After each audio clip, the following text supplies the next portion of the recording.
She played me. But I fell for her anyway. You ever have one of those moments where time just stops? I don't mean that in a dramatic, movie scene way. I mean, like you're in the middle of something, maybe walking home from school, chewing a piece of gum, thinking about the leftover pizza waiting for you, and then suddenly, one sentence, one look, one stupid half-smile from someone, and boom. Everything changes. That was the first time I really saw her. Her name was Claire. And no, this isn't some fairy tale love story. If anything, it's a cautionary tale with way too many what-ifs, and I should have knowns. I was 17. Quiet kid. The kind of guy who sat near the back of the classroom, not because I didn't care, but because I hated the pressure of people looking over my shoulder. I wasn't unpopular, but I wasn't exactly on anyone's radar either. If you asked someone about me, they'd probably say, "Oh yeah, that guy in the green hoodie. He's cool, I guess." Claire, though? She was loud sunshine. Blonde streaks in her hair like she'd been kissed by summer itself, bracelets that clinked every time she moved her arm, and a laugh that made people turn their heads in the hallway. Not the most popular girl in school, but definitely the most noticed. So how did we end up talking? Well, we got paired up for a group project in our junior year history class. That's how the story starts. But believe me, it's not how it ends. We were assigned to research some obscure 19th century political scandal. She looked at me across the table, twirling her pen, and said, "You read all right?" I just nodded. I didn't mind reading. The first few days, it was just school stuff. She sat across from me in the library, chewing on the strings of her hoodie, occasionally pausing to doodle in the margins of her notebook. Then one day, out of nowhere, she asked me, "Do you think people ever really change?" Caught off guard, I mumbled, Yeah? I guess." She leaned back, studying me like I just handed her a puzzle piece. She said. "You seem like the type who thinks too hard." She was right. I did. I still do. We finished the project 2 weeks later. Got an A. But by that time, I didn't care about the grade anymore. Because somehow, between historical scandals and half-finished doodles, I'd started falling for her.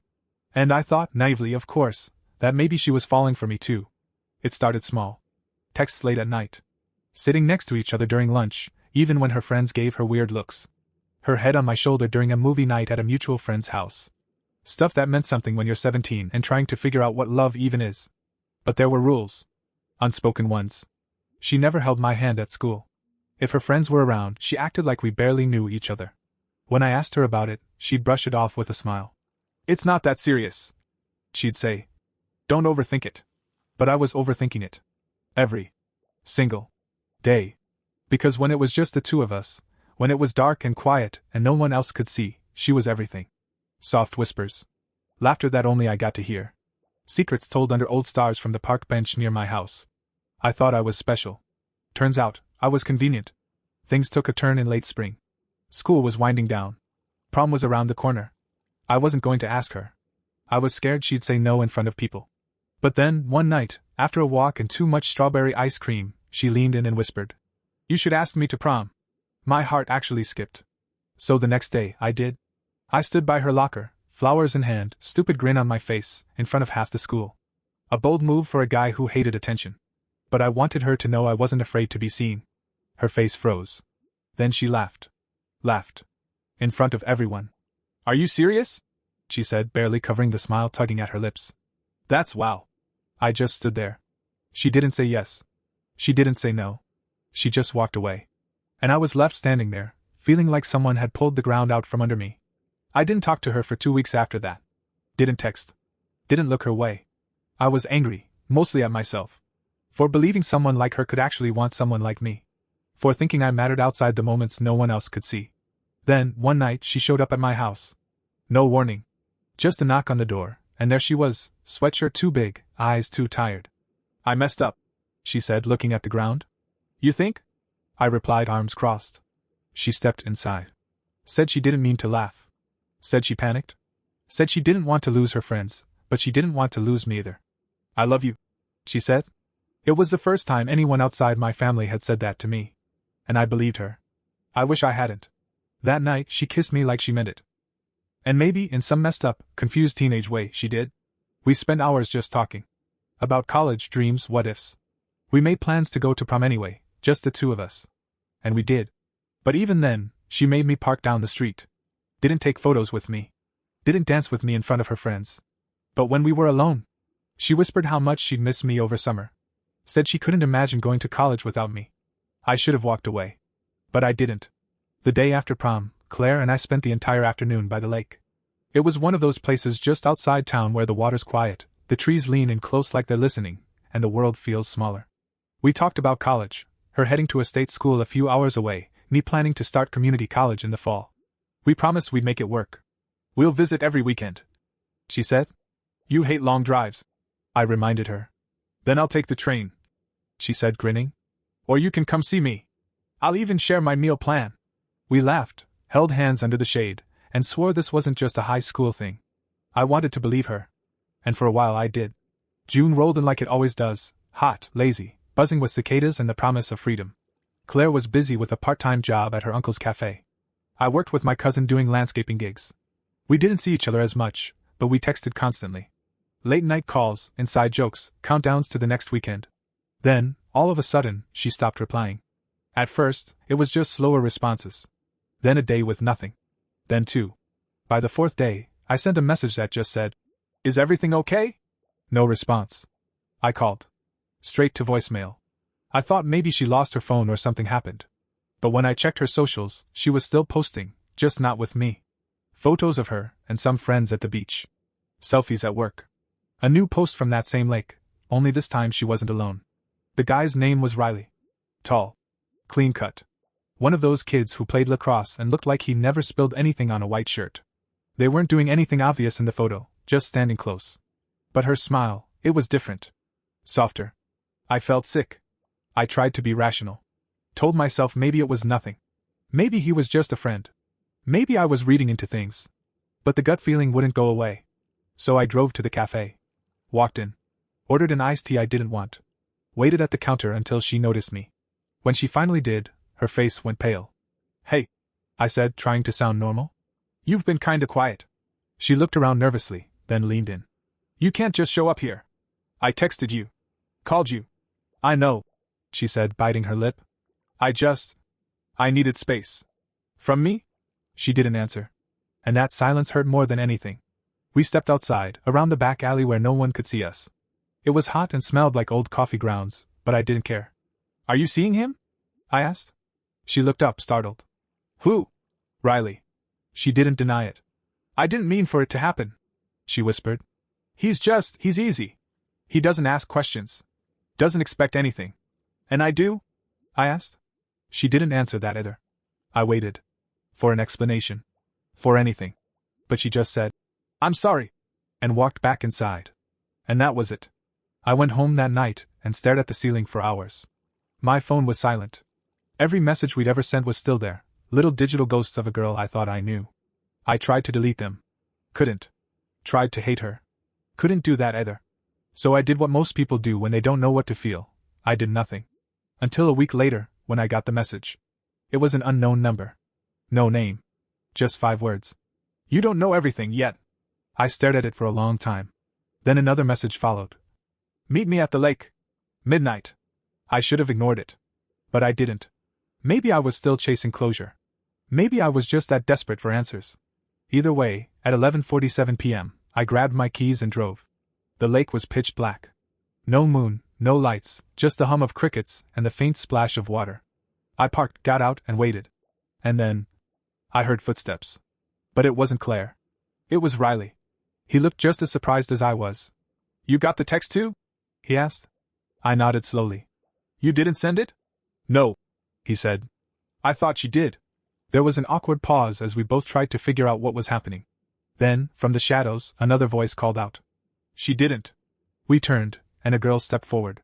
It wasn't Claire. Her name was Lily. And she changed everything. Lily had short, dark hair and eyes that could pin you in place with a single glance.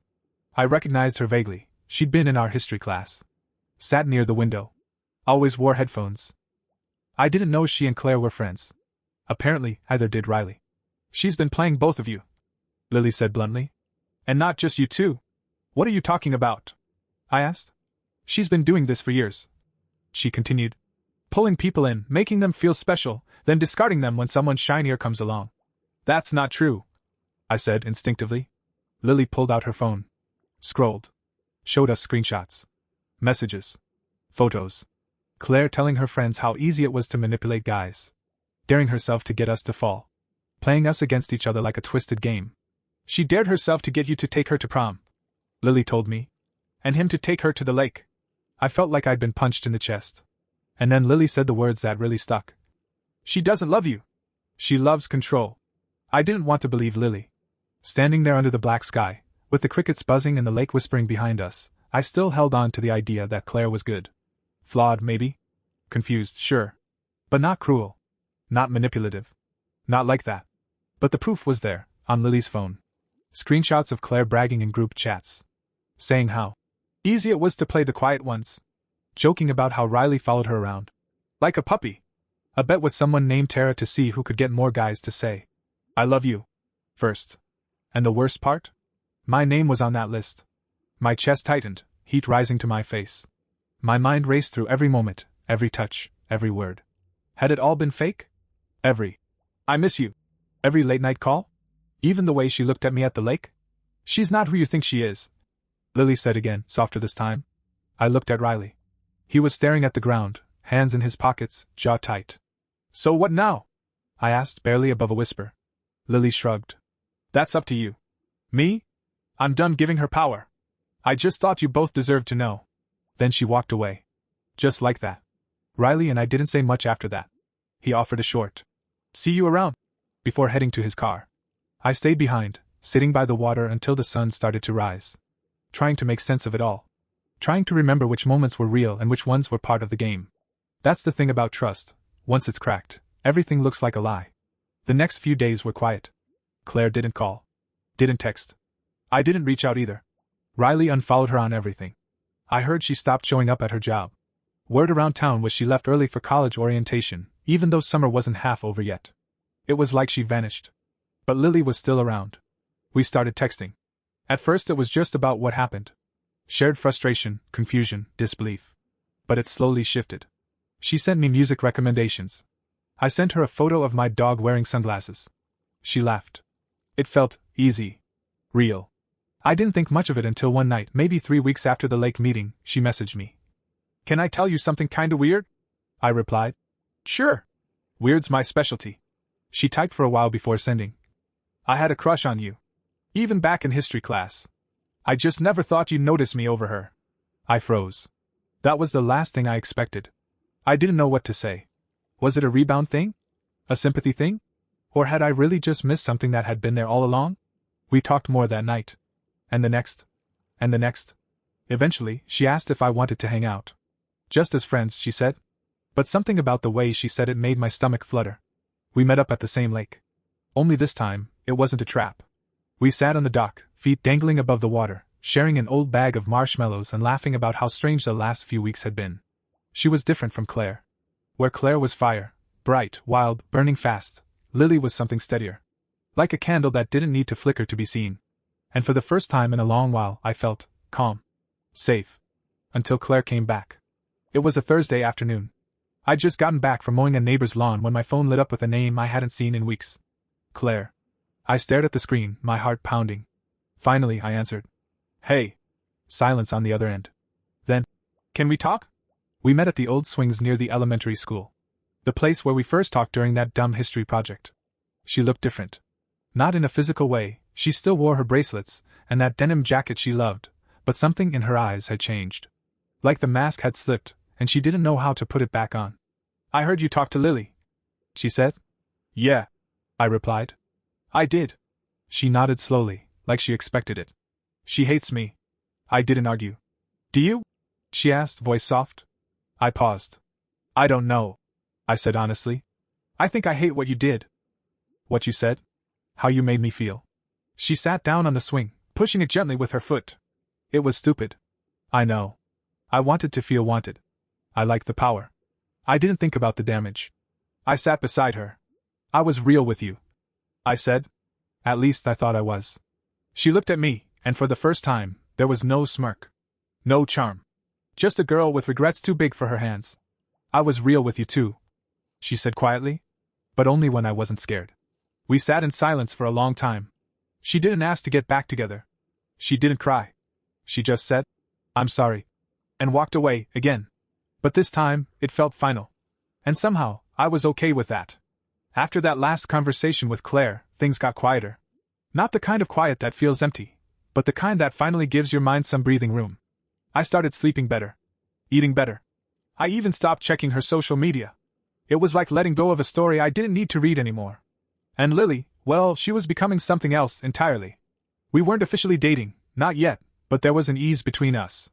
She'd stop by after work with iced coffee and weird trivia facts. I'd bring her cherry Slurpees on hot days. We made fun of each other's playlists and spent long evenings lying on the hood of my car, watching airplanes blink across the sky. It felt like how things were supposed to be. Until the letter showed up. It came in a plain white envelope. No return address. No stamp. Just my name on the front, handwritten in sharp, deliberate cursive. I found it wedged into the screen door one evening after Lily had left. At first, I thought maybe she forgot something or left me a note. But the handwriting wasn't hers. I opened it, expecting maybe a prank or some ad for a pizza place that thought it was being creative. Instead, I found one single line. Ask her about the fall of sophomore year. That's it. No name. No signature. No explanation. Just that one cryptic sentence. My first instinct was that it had something to do with Claire. She and I had only started talking junior year, but we passed each other in the hallways long before that. Sophomore year. I didn't really remember anything specific about her from then. Nothing that stood out. She wasn't the talk of the school yet. She was still just Claire. Back then. I stared at the note for a long time. Then I called Lily. When she picked up, I tried to play it casual. Hey, did you leave something at my place? Nope. She said. Why? Nothing. Just checking. I didn't tell her about the letter. Not yet. Something about it made me feel like I needed to figure it out alone first. That night, I couldn't stop thinking about it. Ask her about the fall of sophomore year. I went digging. Scrolled through old Instagram posts, checked the yearbook, flipped through some journals I hadn't looked at in forever. But nothing clicked. There were photos of pep rallies, math class, some blurry cafeteria selfies, normal teenage nonsense. Until I stumbled across an old group photo from a school trip. A museum visit early October. Half the history class had gone. I wasn't in the photo, but Claire was. And so was Lily. They were standing on opposite ends of the frame. No smiles. No eye contact. Just stiff posture and strained expressions. I hadn't known they'd even gone on the same trip. The next day, I ran into Riley at the gas station. We hadn't talked much since the lake. But when I brought up the letter carefully, vaguely, he looked uncomfortable. Fall of sophomore year? He repeated, scratching his neck. Yeah, that was weird. You know what happened? He hesitated. Then he said, Look man, I wasn't there, okay? But I heard stuff. Rumors. What kind of rumors? He sighed. There was this party. Someone's older brother had a place. Stuff got out of hand. I heard Claire accuse Lily of something. Made it public. Real loud. What kind of something? I don't know. He said. Cheating on a test? Stealing? I think Claire said Lily tried to kiss her boyfriend or something. Everyone took Claire's side, and Lily kind of disappeared for a while. Was it true? Riley shrugged. You'll have to ask Lily. So I did. That evening, after a walk through the park, we were sitting on a bench eating tacos when I brought it up. I got this weird note. I said. Her expression didn't change. What kind of note? I showed it to her. She stared at the sentence for a while, then looked away. Figured this might come up eventually. Lily, what happened? She took a long breath. It was stupid. But yeah, sophomore year. I went to this party because Claire invited me. Thought she was being friendly for once. I didn't realize it was a setup. A setup? She cornered me with a bunch of her friends and accused me of trying to steal her boyfriend, some senior guy I barely talked to. It was loud. Public. I was humiliated. My stomach turned. Why would she do that? Because I liked someone she liked. Lily said. Simple as that. He paid attention to me one day in gym class, and she made it her mission to burn me down. Was it true? I asked gently. Did you like him? She nodded. A little. Nothing ever happened. But that didn't matter. I sat there in silence. She looked me straight in the eyes and said, That was the first time I realized Claire doesn't play fair. She plays to win. It explained a lot. Why Lily had been so calm when she showed us the texts. Why she'd kept her distance for so long. Why she'd warned me, but never tried to gloat about it. She'd been through it already. And I was just the latest name on the scoreboard. That night I took the letter and burned it in my backyard fire pit. I didn't know who sent it. But I knew why they did. And I was ready to move forward, with eyes wide open. After burning the letter, I felt like I'd finally closed the door. Claire was the past. The storm I'd weathered. And Lily? She felt like the calm afterward. We weren't rushing anything, but everything about us felt solid. Easy. When she smiled, it wasn't a performance. When I talked, she listened, not to respond, but to actually hear me. Still, something about that letter lingered in my head. Not the message. Not even the drama around sophomore year. It was the fact that someone out there knew something, maybe everything, and they were watching. A few days later, Lily and I were officially a thing. We didn't make a big deal about it, no social media post, no announcement, but she held my hand at the coffee shop. We shared fries at the diner without hiding it. She even kissed me in front of her little brother when we ran into him at the mall. It felt honest. Messy and real in ours. I started noticing little things that made her different from Claire. Lily didn't need to be the center of attention, but when she talked, people listened. She remembered tiny details, like how I hated mustard, or how I used to have night terrors as a kid. She made me feel seen in a way I didn't realize I'd been missing. And just when I thought things had finally settled down, Claire showed up again. We were at a local summer fair, standing in line for funnel cake, when I saw her. Hair pulled up in a bun. Same bracelets. That same way of walking like the ground was hers and we were all just passing through it. She spotted us before I could even say anything. And she walked right up. "Hey," she said, all casual like nothing had ever happened. "Hey," I replied, unsure where this was going. Lily stayed quiet. Claire looked between us. Her eyes lingered on our linked hands. Her smile didn't reach her eyes. "I see you two got close," she said. "Yeah," I replied. "We did." There was a pause. Then she turned to Lily. "You won," she said softly. Lily raised an eyebrow. "It wasn't a contest." Claire let out a humorless laugh. "To you, maybe." And then she turned and walked away, disappearing into the crowd before either of us could say another word. Later that night, I couldn't stop thinking about her face. There was something in it that hadn't been there before. Not anger. Not guilt. Not even jealousy. It was fear. I didn't know why, but she looked scared. And then, 3 days later, I found the second letter. It was in my mailbox this time. Still no name. No return address. Just one sentence again. "Look under the history room floorboard."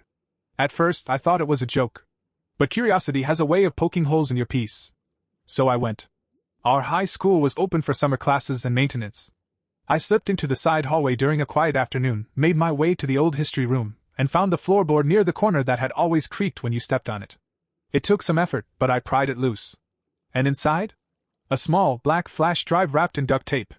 I brought it home, plugged it into my laptop, and opened the only file on it. It was a video. Grainy. Poorly lit. But clear enough to recognize faces. Claire. Sophomore year. A party. She was sitting on a couch, talking to a guy I didn't know. Behind them, Lily was laughing with someone off screen. Then it happened. Claire looked straight into the camera and said, "Watch this." She got up, walked over to Lily, and dumped a full cup of red punch over her head. The room burst into laughter. Lily stood frozen, humiliated, dripping in silence. Claire smirked, turned back to the camera and said, "Nobody upstages me." I closed the laptop. My stomach twisted. I didn't know someone had recorded it. I didn't know it was hidden for 2 years. And I didn't know who sent it. But now it was in my hands. And I had a choice. I met Lily at our usual spot behind the library. When I showed her the video, she didn't say a word. She just stared at the screen. One tear slid down her cheek. Then another. After it ended, she finally spoke. "I always wondered if anyone saw it." "Someone did," I said. "And they wanted us to know." She looked at me. "Do you think Claire knew it existed?" I hesitated. "I don't think so. Because if she did, she would have burned it long ago." That night, a third letter arrived. This time it said, "You have the truth. What you do with it is up to you." And at the bottom? For the first time. A name. Tara. The name didn't mean much at first. I had to scroll through old class photos just to place her. She'd been part of Claire's circle, the background noise of every loud hallway conversation, the extra girl in mirror selfies posted to Instagram stories, the one who laughed a little too hard at Claire's jokes. Always there, never in focus. But now, suddenly, she was the one pulling strings from behind the curtain. I told Lily that night. She didn't look surprised. "I figured it might be her," she said, curling a strand of hair behind her ear. Tara was obsessed with Claire. Worshipped her. But Claire didn't treat her like a friend. More like a personal assistant. "Why would she send this stuff now?" I asked. Lily shrugged.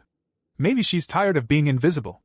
I found Tara's social media profile, barely active, mostly reshared memes and vague song lyrics. But one thing stood out: her bio had just one sentence. Some people deserve to be seen. It sent a chill down my spine. I messaged her. We need to talk. She replied immediately. Meet me behind the old gym. 7 p.m. Come alone. I went. The gym was being remodeled for the new school year, half of it fenced off, the back lot mostly abandoned. The sun was low, casting long shadows that made everything feel tense, like the opening scene of a thriller. Tara was already there, sitting on a curb with her hoodie up and a notebook in her lap. You came, she said without looking up. Yeah, I replied. You sent the letters? She nodded. And the video. Why? She finally looked at me. Her eyes were tired. Older than they should have been for someone our age. I wanted you to see her for who she is. Both of you. You mean Claire? She shook her head slowly. I mean Lily too. That hit me like a gut punch. What are you talking about? Tara sighed and opened the notebook. Inside were dozens of printed screenshots, more messages, photos, timestamps. She flipped to a section and handed it to me. It was a chat log. From last year. Claire and Lily. At first, it seemed normal. Small talk. Gossip. But then I got to the part that made my heart drop. Claire. You really think he'll go for you? Lily. He doesn't need to. He just needs to fall. Claire. So it's a game? Lily. Everything is. I stared at the page, feeling the air leave my lungs. This isn't real, I said, voice flat. It is, Tara replied. I screen recorded it myself. Back when they were still friends. Before the party. Before everything blew up. But Lily said Claire set her up. She did. But they weren't strangers. They were best friends. Partners in chaos. Until Claire went too far and Lily decided to become the victim instead of the villain. I didn't want to believe her. But the handwriting was Lily's. The tone was Lily's. And the timeline, it all fit. I left without saying much. Went home. Sat in my room with the blinds shut and the lights off. My phone buzzed with a message from Lily, asking if I was okay. I didn't respond. I couldn't. I was too busy wondering if I'd just been played, again.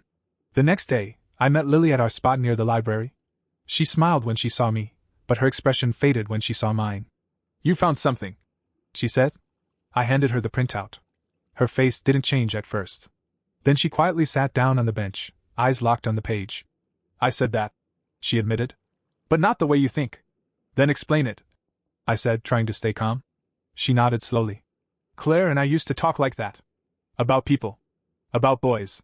It was a defense mechanism. Say it's a game so no one knows how much it hurts when you lose. That's not an explanation, I said. That's deflection. Her eyes filled with tears, but she didn't blink them away. I was messed up, she whispered. But I didn't lie to you. Not about how I feel now. Not about what this is. I looked at her. This girl who helped me heal from one heartbreak might have started the first crack in the glass. And now I had to decide if I could forgive that. I didn't say anything for a long time. She reached for my hand. I pulled back. I need time, I said. And I walked away. That night, I found the fourth and final letter. This one wasn't cryptic. It was simple. Forgiveness is heavier than revenge. Choose what you carry.